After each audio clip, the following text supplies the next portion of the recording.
ఈరోజు ప్రధానమంత్రి గారు మీరు వినండి, మీరు మా గుండె సప్పుడు వినండి, మా ఆలోచనలు పంచుకోండి, మాకు అనుమతి ఇవ్వండి, అప్పుడు మీ గౌరవం ఉంటుంది.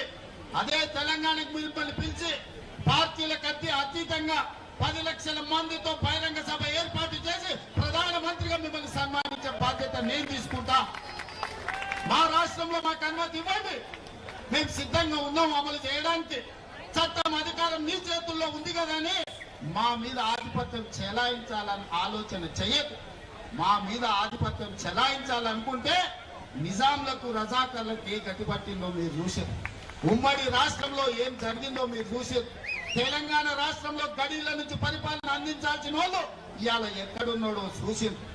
ఇవాళ ఢిల్లీలో గద్దె మీద ఉన్నామని మీరు అనుకుంటున్నారు. రావాలి మళ్ళీ మా గల్లీలోకి, మీరు మీ వాళ్ళు మా గల్లీలోకి రావాలి. మీరు ఎప్పుడు ఢిల్లీలో ఉండరు, మళ్ళా రావాలి. మళ్ళా వచ్చినప్పుడు మా చేతికి దొరుకుతారు. మీరేం మర్చిపోవద్దు. మా బలైన వర్గాల సోదరులు చిన్న సాయం చేస్తే కూడా జీవితాంతం గుర్తుపెట్టుకునే జాతులు.